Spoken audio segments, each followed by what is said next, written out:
ABC is a triangle right angled at C. A line through the midpoint M of hypotenuse AB and parallel to BC intersects AC at D.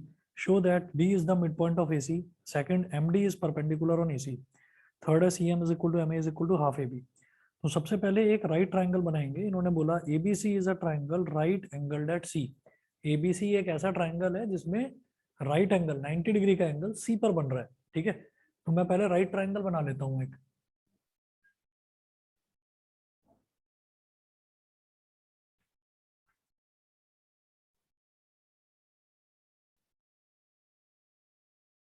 ABC is a triangle is a triangle right angled at C. A line through the midpoint M of hypotenuse AB. तो right triangle में right angle बन रहा है सी पर, और जो A B है, A B का मिड पॉइंट ले लिया हमने, मिड पॉइंट है M. A line through the midpoint M of hypotenuse AB and parallel to BC.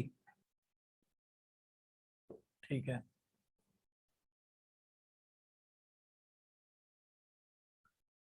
Mid point है AB का मिड पॉइंट, और यहां से एक लाइन बना ली जाएगी.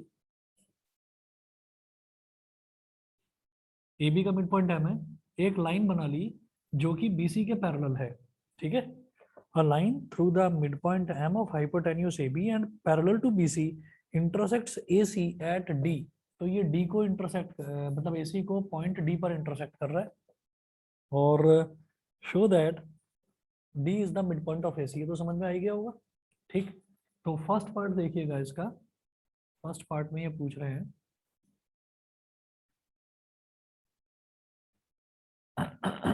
To prove D is the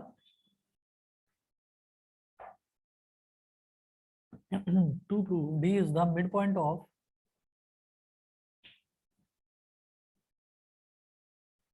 to prove D is the midpoint of AC. कि ये जो AC है, AC का मिड पॉइंट है D. तो मैं ये कहूंगा in triangle ACB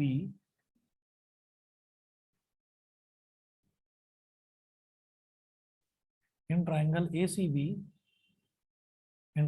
ACB M is the midpoint of AB.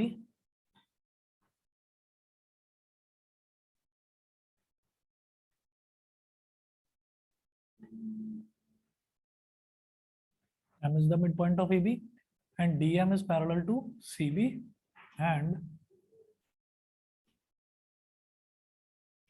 DM is parallel to CB. So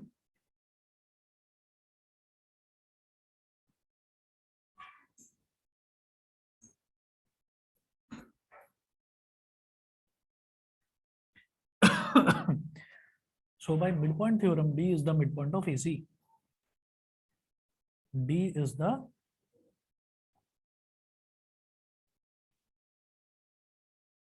midpoint of AC. एक तो ये प्रूव हो गया. यही इन्होंने प्रूव करने के लिए बोला था कि आपको प्रूव करना है कि D is the mid point of AC. ठीक है, अब सेकंड पार्ट देखिएगा. सेकंड पार्ट में क्या पूछ रहे हैं ये,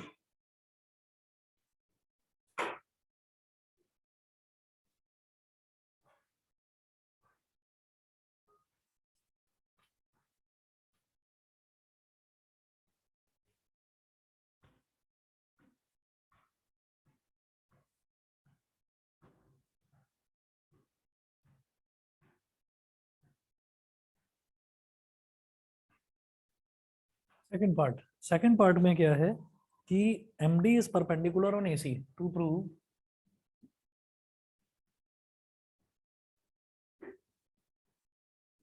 MD is perpendicular on AC. अब मुझे ये प्रूव करना है कि ये जो साइड MD है ये इस पर AC पर परपेंडिकुलर है, मतलब यहाँ पर बनने वाला एंगल ये राइट एंगल है. ये कैसे प्रूव करेंगे?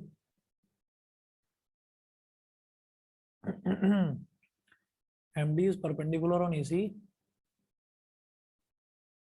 ये इसका मिड पॉइंट हो गया, ये साइड हो गई, और ये इसके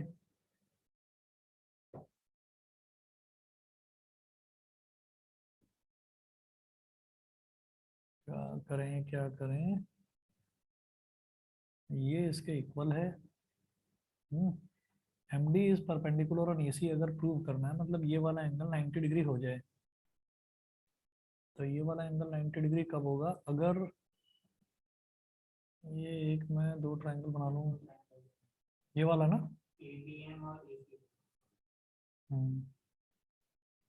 एडीएम और एसीबी, अच्छा हाँ ठीक है ठीक है ठीक है। कौन सा बोल रहे हो? एडीएम और एडीएम और एसीबी, ये ट्रायंगल, तो ये कॉन्ग्रुएंट का फिर, अरे हाँ सही है सही है सही है, ओके हो गया। सीधा सीधा देखेंगे कि angle A D M is equal to angle A C B is equal to 90 degree. Reason में लिखिएगा corresponding angles.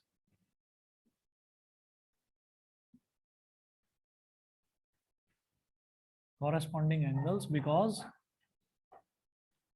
DM is parallel to CB. DM is parallel to CB, क्यों? क्योंकि ये डीएम सीबी के पैरेलल प्रूव कर ही दिया है।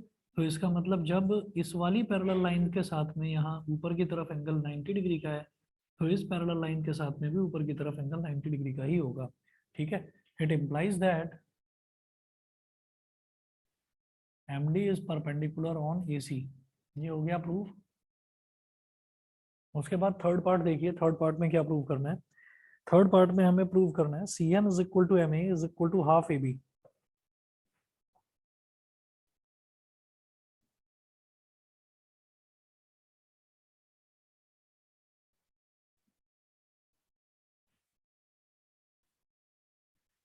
C M is equal to M A is equal to half A B.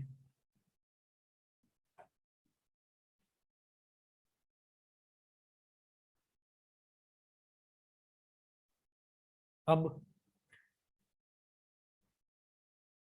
एक तो ये सी एम, तो सी से एम को ज्वाइन करिए, सी एम, और ये जो एम ए है, ये M A is equal to half A B.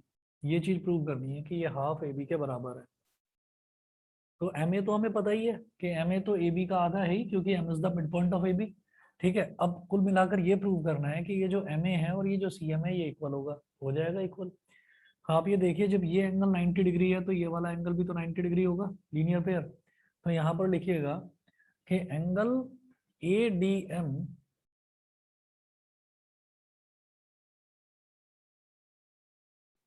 Angle A D M plus angle M D सी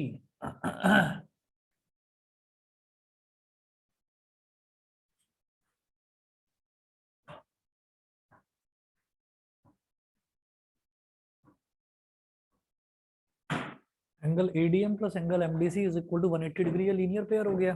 अब एडीएम 90 डिग्री है तो एडीएम की जगह लिखो 90 degree plus angle MDC is equal to 180 degree.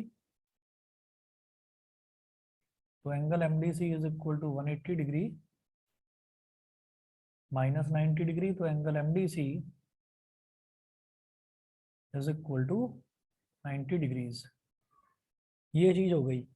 हाँ, मुझे क्या प्रूव करना है कि ये सी एम एम ए के इक्वल हो जाए बस। तो मैं क्या करूंगा, in triangle M D A and triangle M D C, इन दोनों को कॉन्ग्रुएंट प्रूव कर दो। ठीक है, in triangle M D A, triangle M D A और M D C,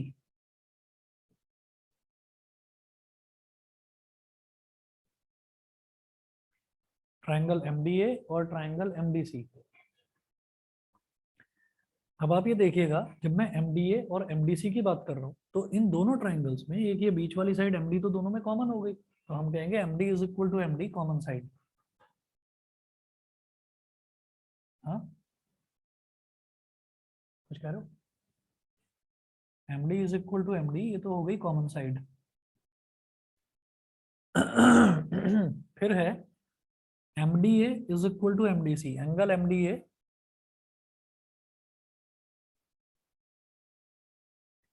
is equal to angle M D C is equal to 90 degree. ये हो गया।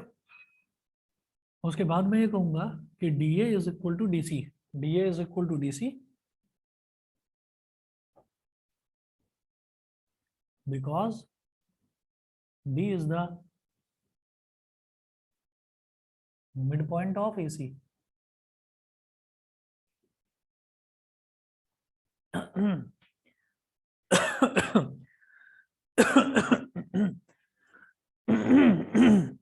Because D is the mid point of AC. तो अब आप ये देख लो कि अगर इन दो ट्राइंगल्स की मैं बात करूं तो यहाँ पर M D is equal to M D common side, angle M D A, और फिर मैंने यूज करा डी ए, तो side angle side.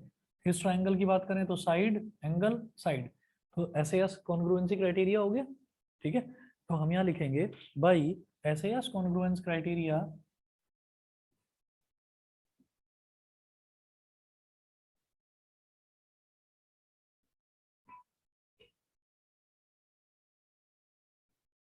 by SAS congruence criteria triangle MDA is congruent to triangle MDC. By SAS congruence criteria triangle MDA is congruent to triangle MDC. MDA और MDC दोनों congruent हो गए। पहली चीज ये करते ही हमें क्या प्रूव करना था कि CM और MA इक्वल है, हो जाएगा। पहला दूसरा अल्फाबेट MD, इसका पहला दूसरा अल्फाबेट MD, इसका दूसरा तीसरा अल्फाबेट DA, इसका दूसरा तीसरा अल्फाबेट DC। ठीक है, और इसका पहला तीसरा अल्फाबेट MA और इसका पहला तीसरा alphabet MC। MA is equal to MC, यही मेरे काम का है। रीजन में लिखेंगे बाई CPCT। देयरफॉर MA का मतलब MA को तो MA रहने दो, MC को क्या लिख सकते हैं CM is equal to MA। और हम ये जानते हैं कि ये जो MA है, because M is the mid point of AB, जब MA मिड पॉइंट है AB का तो इसका मतलब ये किसके बराबर है, ये AB का आधा हो गया। मिड पॉइंट तो आधे आधे में ही डिवाइड करता है, तो ये AB का आधा हो गया, is equal to half of AB। और यही चीज हमको प्रूव करनी थी। बताइए, क्लियर? क्लियर है, समझ गए? Yes sir. चलिए ओके यस ओके, सर। चलिए ठीक है। इसके बाद जो है 3 क्वेश्चंस और कराऊंगा, एनसीईआरटी से अलग क्वेश्चंस हैं। 1 मिनट वेट करें बस सभी बच्चे।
तो पहला क्वेश्चन नोट करेंगे। अब एनसीईआरटी तो खत्म हो गई, इसके अलावा देखते हैं। ABCD is a trapezium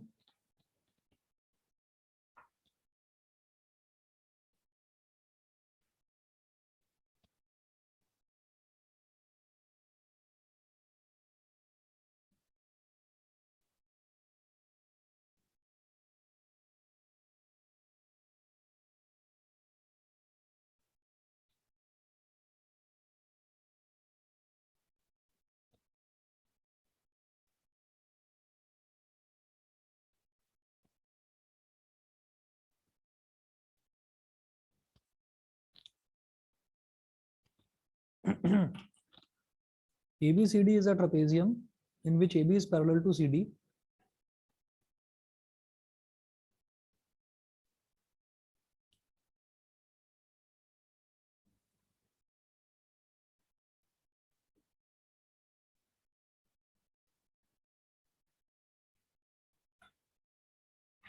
Is a trapezium in which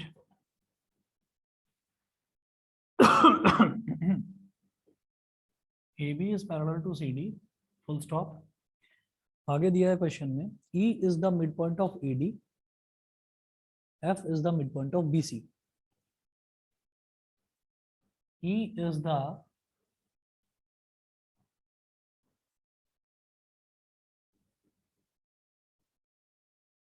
midpoint of AD and F is the midpoint of BC.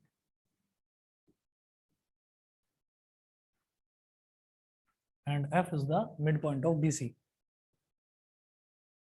Full stop. E intersects AC at O.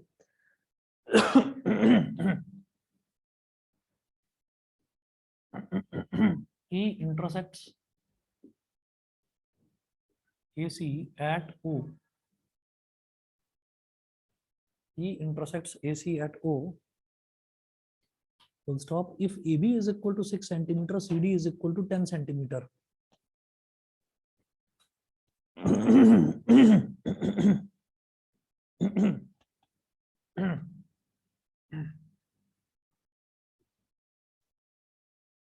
If AB is equal to 6 centimeter and CD is equal to, if AB is equal to 6 centimeter and CD is equal to 10 centimeter, find EF.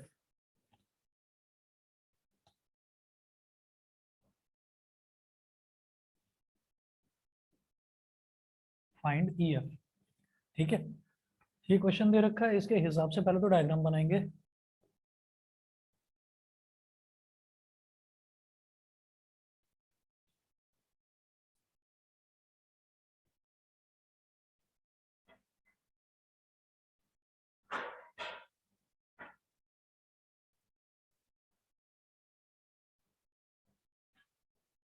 हमने trapezium बना लिया ABCD A B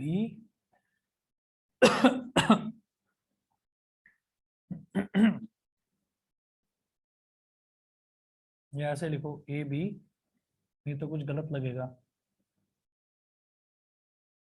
ABCD ऐसे क्यों change करके लिखा? क्योंकि AB 6 centimetre दे रखा है तो छोटा वाला AB होना चाहिए, CD 10 सेंटीमीटर तो बड़ा वाला CD होना चाहिए ना. तो ये तो दे रखा है मुझे 6 सेंटीमीटर और CD दे रखा है 10 सेंटीमीटर. वो बोल रहे हैं कि AB जो है वो CD के पैरेलल है, ये भी ठीक है. E is the mid point of AD. ये जो AD है इसका मिड पॉइंट है E and F is the mid point of BC. F जो है वो BC का मिड पॉइंट है. Mid point of BC. E intersects AC at O. E intersects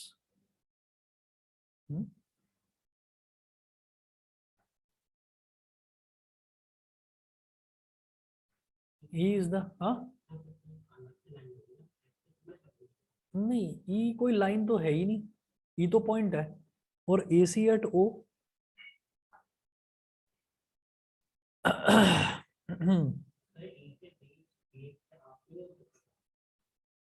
एक मिनट दोबारा बोलो क्या? ए हाँ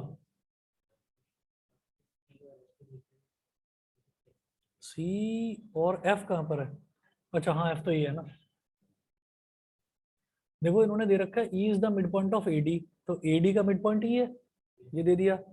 और फिर इन्होंने बोला कि F is the mid point of BC. F is the mid point of BC.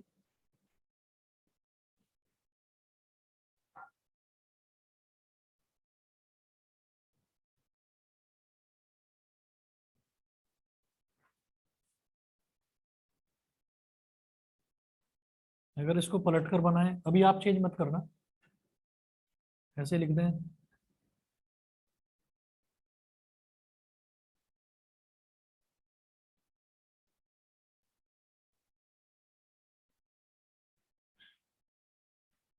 E is the mid point of AC AD, E is the, तब भी ये AC को तो इंटरसेक्ट कर नहीं रहा।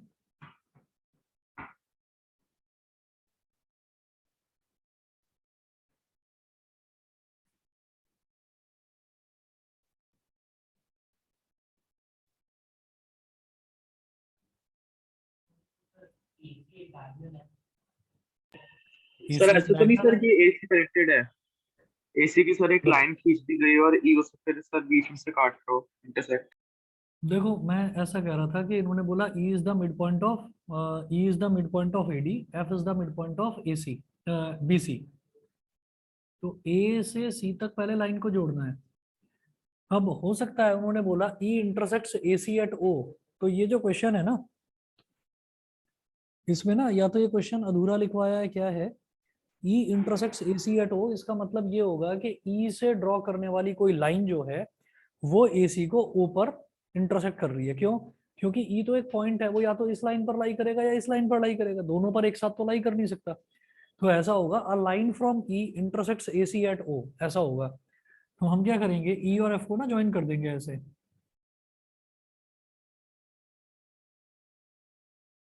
या स्ट्रेट लाइन ही बनाओ, डॉटेड मत बनाओ, सीधी बना दो, ठीक है। और ये AC को इस पॉइंट O पर इंटरसेक्ट कर रहा है। उनका ये कहना है कि आप ये बताइए कि ये जो EF है ना, इस EF की लेंथ बता दो, बस ये बताना है, ठीक है। तो यही है क्वेश्चन, क्वेश्चन यही है, उसमें वो पूरा लिख नहीं पाए होंगे। तो वो EF की लेंथ पूछ रहे हैं, और EF की लेंथ आसानी से निकल जाएगी। देखिए कैसे, हम ये कहेंगे कि since AB is parallel to CD, AB is parallel to CD,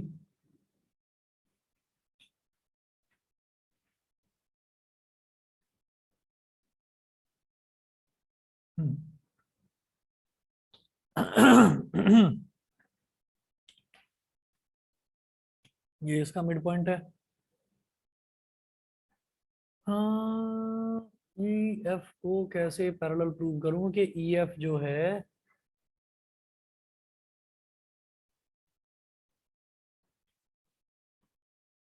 EF को पैरेलल प्रूव करना जरूरी है। एक बार EF पैरेलल प्रूव हो जाए तो फिर बात बन जाएगी। AB is parallel to CD, यहाँ तक तो ठीक है, ये तो दे रखा था इस क्वेश्चन में। और हाँ,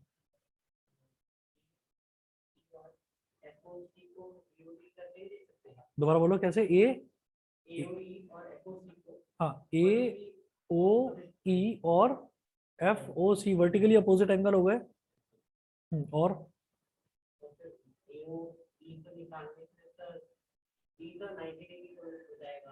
B 90 डिग्री कैसे हो जाएगा, E 90 डिग्री कैसे, तो 90 डिग्री कैसे हो गया? अरे ये क्वेश्चन पूरा लिखा हुआ है सोमिल। Yes sir. ठीक है, EF को कैसे प्रूव करूं? सर मैम ने हमें इसका आंसर दे रखे, सर आंसर बता दूं? अरे आंसर तो निकल जाएगा, आंसर तो मेरे को समझ में आ रहा है, मेरे को बस EF को प्रूव करना है कि EF जो है वो AB और DC दोनों के पैरेलल हो जाए prove. E is the mid point of AD, है ना, F is the mid point of BC, ठीक है।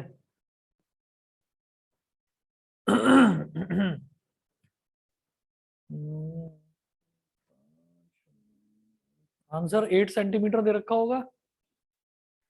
Yes sir. आंसर तो समझ में आ रहा है, बस ये EF DC के पैरेलल प्रूव हो जाए। ABCD is a trapezium in which AB is parallel to CD, E is the midpoint। कुछ ऐसा तो नहीं है कि ये दे रखा हो कि AD और BC भी इक्वल है आपस में? नो सर, ऐसा कुछ नहीं दे रहे। नहीं, कुछ नहीं दे रखा। ठीक है, देखता हूँ AC हो गया, ये इसका मिड पॉइंट है। थ्योरम होती है वैसे ट्रेपेजियम वाली भी, लेकिन उस ट्रेपेजियम वाली थ्योरम को प्रूव किया जाता है। प्रूव कैसे करेंगे, EF हो गया,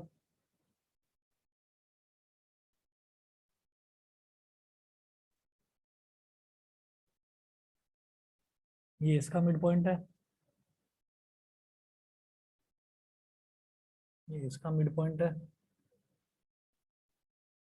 ये मिड पॉइंट है या नहीं ये मुझे नहीं पता।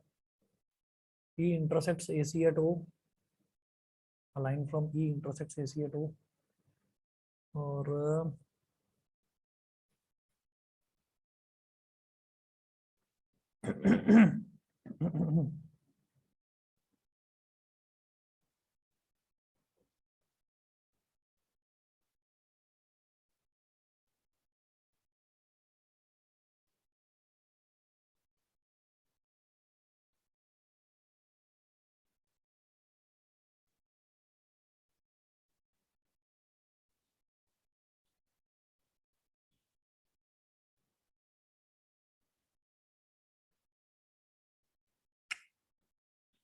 ये भी नहीं होगा। आर डी शर्मा है भी किसी के पास? आर डी शर्मा का क्वेश्चन है, क्वेश्चन अधूरा दे रखा है ये। 1 मिनट रुकिए जी, मैं देखता हूँ जरा। सर ये क्वेश्चन में क्लास में भी सॉल्व नहीं हुआ। हाँ सर ये वाला क्वेश्चन जो था ना हमारे क्लास में भी किसी बच्चे से सॉल्व नहीं हुआ। मैम कह रही है कि पूरा दे रखा है, बच्चे वही कह रहे थे कि सॉल्व पूरा नहीं है नहीं नहीं क्वेश्चन। नहीं, मैं अभी बता रहा हूँ, बस 1 मिनट रुक जाइए, 1 मिनट वेट करिए।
एग्जाम्पलर का क्वेश्चन है, ये गलत लिखा हुआ है।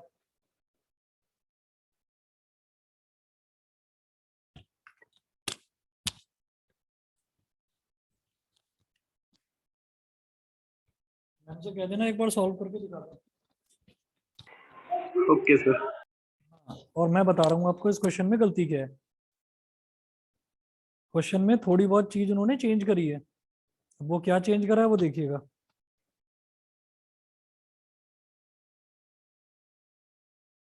लेकिन वो चेंज करने से यहाँ पर बात बनेगी नहीं। कई बार हम क्या करते हैं, हम क्वेश्चन को चेंज कर देते हैं, सोचते हैं कि दो चीजें दे रखी हैं, तीसरी चीज निकालनी है, तो पहली और तीसरी दे देते हैं और दूसरी चीज निकालने के लिए पूछ लेते हैं। वो इन्होंने करा है यहाँ पर। क्वेश्चन क्या है सही मायने में देखिएगा, और ये एग्जाम्पलार का क्वेश्चन है, इसमें आर डी शर्मा में दे रखा है। मेरे पास पुरानी है, page number 14.53, example number 20। Question क्या है वो देखिएगा, फिगर तो यही बनी रहने देना। जो सही क्वेश्चन है वो मैं यहां पर लिख रहा हूं। क्वेश्चन है ABCD इज अ ट्रेपेजियम। ठीक है, वर्ड्स देख लेना क्या क्या है। तो कभी भी कोई दिक्कत हुआ करे ना, कोई क्वेश्चन अगर अटका करे, आरडी अगर है आपके पास तो आरडी में मिल जाएंगे, RS अग्रवाल हो RS उसमें मिल जाएंगे, दोनों ही बुक बढ़िया है। ABCD is a trapezium in which side AB is parallel to side DC. In which side AB is parallel to side DC? तो दे रखा है in which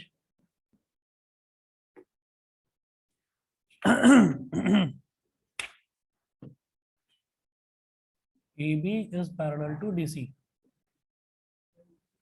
ये लैंग्वेज भी ज्यादा सही है, लिख लो चाहे तो। ये लैंग्वेज भी ज्यादा सही है क्योंकि AB अगर मैं लेफ्ट टू राइट AB बोल रहा हूँ तो लेफ्ट टू राइट ही DC बोला जाएगा। उन्होंने बोला AB is parallel to CD, इसी वजह से मैंने एक बार C इधर और D इधर भी बनाकर देख लिया था, लेकिन बात नहीं बनी। अच्छा, ये अगला इन्होंने क्वेश्चन में क्या दिया है, and E is the mid point of AD।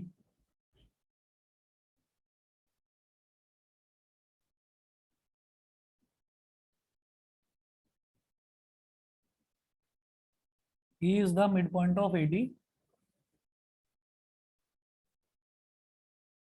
full stop, if F is a point on the side BC। अब देखिएगा अंतर क्या है, if F is a point on the side BC, यहां इन्होंने बोल दिया F is the midpoint of side BC। ठीक है, क्वेश्चन में क्या दे रखा है, if F is a point on the side BC, तो F उसके ऊपर कोई एक पॉइंट है, such that EF is parallel to side DC।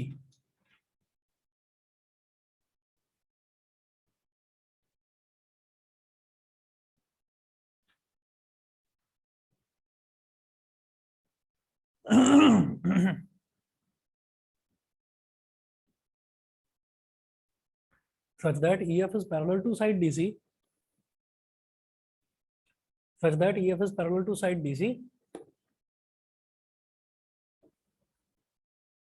फिर क्वेश्चन है prove that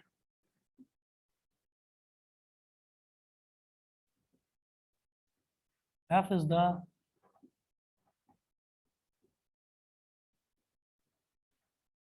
prove that F is the midpoint of BC and EF is equal to half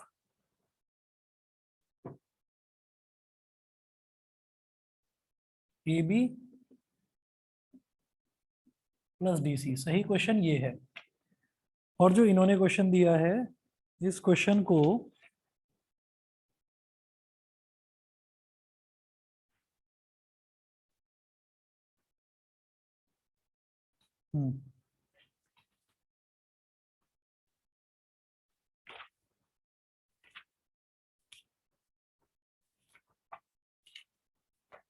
RD में एक ट्रेपेजियम वाली थ्योरम दे रखी है, वो थ्योरम भी आपको अभी बताऊंगा, और उस थ्योरम को करने की जरूरत नहीं है। ये क्वेश्चन टीचर ने क्यों दिया है ये भी आपको बता दूंगा, और थ्योरम में क्या दे रखा है वो भी बता दूंगा, और दोनों ही चीजों को करने की जरूरत नहीं है। ये क्वेश्चन देख लीजिए, यहाँ पर क्या है, इस क्वेश्चन से उन्होंने ये क्वेश्चन बनाने की कोशिश करी। अब आप ये देखिएगा, उन्होंने यहाँ लिखा E intersects AC at O। पहले तो ये लाइन गलत है, कोई एक पॉइंट अगर AD पर लाई कर रहा है तो वो साथ साथ AC पर भी लाई नहीं कर सकता। तो E से गुजरने वाली लाइन वो AC को O पॉइंट पर इंटरसेक्ट करेगी, पहले तो ये सही है। उसके बाद देखिएगा कि अब क्या दे रखा है, यहाँ पर ये E है इसका मिड पॉइंट, लेकिन F इसका मिड पॉइंट हो ये जरूरी नहीं है, ये इन्होंने नहीं दे रखा। ठीक है, तो F कोई भी एक पॉइंट है लेकिन इसका मिड पॉइंट नहीं है। ठीक है, ओ इसका मिड पॉइंट नहीं है, वो तो नॉर्मली इंटरसेक्ट कर रहा है, लेकिन सिर्फ ये मिड पॉइंट दे रखा है और EF को बताया है कि EF इसके पैरेलल है। ठीक है, ये दे रखा है such that EF is parallel to side DC। तो हम ये कहेंगे यहां पर since EF is parallel to DC and DC is parallel to AB, it implies that AB is parallel to EF is parallel to DC। ठीक है, जब ये लाइन EF DC के पैरेलल है, जब ये लाइन AB जो है ये भी DC के पैरेलल है, तो AB, EF और DC तीनों की तीनों लाइंस पैरेलल हो गई। पहली चीज तो ये, ऑनलाइन वाले बच्चे बता दें क्लियर है कि नहीं। Yes sir. ठीक है, हाँ अब इसके आगे की कहानी देखिए। अब मैं आता हूं इस ट्राइंगल में, ट्राइंगल ADC। ठीक है, तो इन ट्राइंगल ADC, अगर मैं ADC ट्राइंगल की बात करता हूं तो हम कहेंगे E is the mid point of AD and EO is parallel to DC।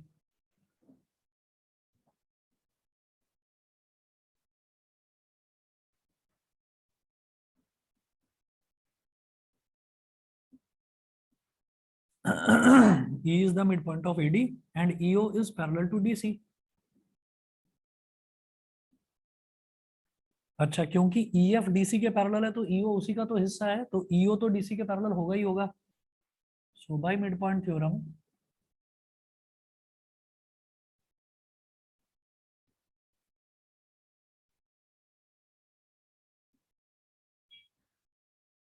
midpoint theorem O is the midpoint of AC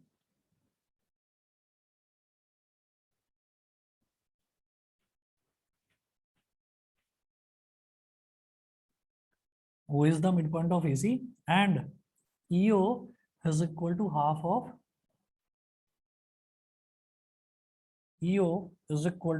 of DC। ये समझ गए? समझ गए? ऐसा ही तो होता है कि अगर दो मिड पॉइंट्स हैं, या चलिए ये वाला मिड पॉइंट है और ये वाली लाइन इसके पैरेलल है, तो ये इसका मिड पॉइंट हो जाएगा और ये वाली लाइन इस वाली लाइन के हाफ के बराबर होती है। ठीक है, यहाँ तक clear? EO is equal to half of DC, इसका मतलब EO is equal to half of DC। बताइए DC कितना दे रखा है? DC दे रखा है 10 सेंटीमीटर, तो 2 5 जा 10, तो EO की वैल्यू आ गई बेटा 5 सेंटीमीटर। ठीक है, उसके बाद देखिएगा, फिर बात करते हैं हम दूसरे ट्रायंगल की। अब मैं बोलूंगा in triangle CBA,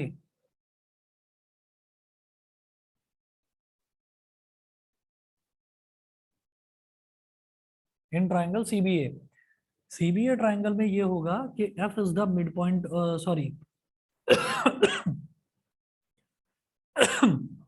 O is the midpoint of CA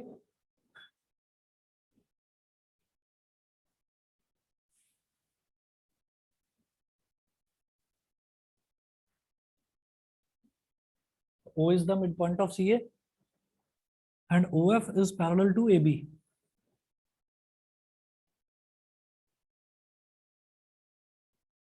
O is the midpoint of CA and OF is parallel to AB, so by midpoint theorem F is the midpoint of CB।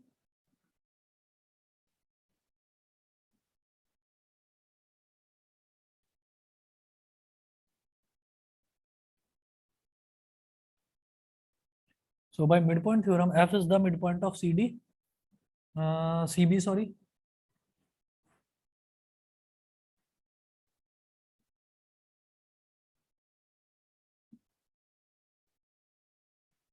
एक तो ये चीज यहाँ prove करनी थी, F is the midpoint of BC, इस वाले question में जो एक्चुअल में सही क्वेश्चन है।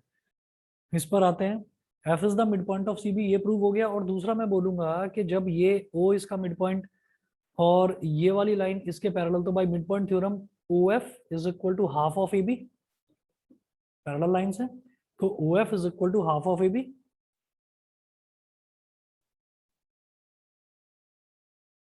और AB कितना दे रखा है? 6 सेंटीमीटर,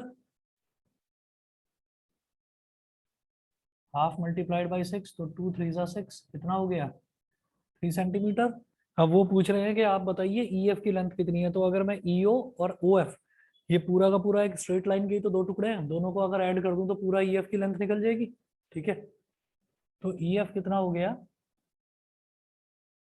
EF हो गया EO प्लस OF, यानी कि 5 + 3, तो आंसर तो इसका आएगा 8 सेंटीमीटर। यही आपकी टीचर ने बताया होगा। अब अगर आप 1 2 3 4 या 10 बच्चे या सारी क्लास कहती है कि नहीं जी ये क्वेश्चन बता दो, तो वो जो क्वेश्चन का सॉल्यूशन बताएंगे वो मैं आपको बताता हूँ वो क्या बताएंगे। ये मिटा दूं? आप ये देखिएगा, वो ये कहेंगी यहाँ पर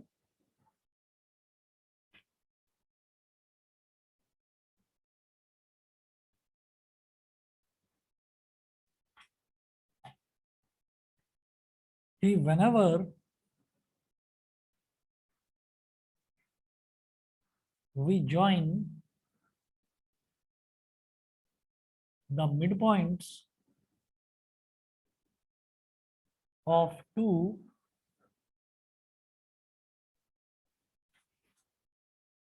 non-parallel sides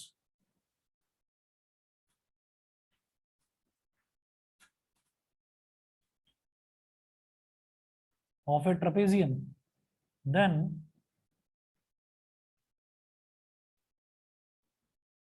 the new side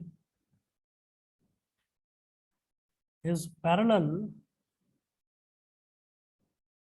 to the given two parallel sides.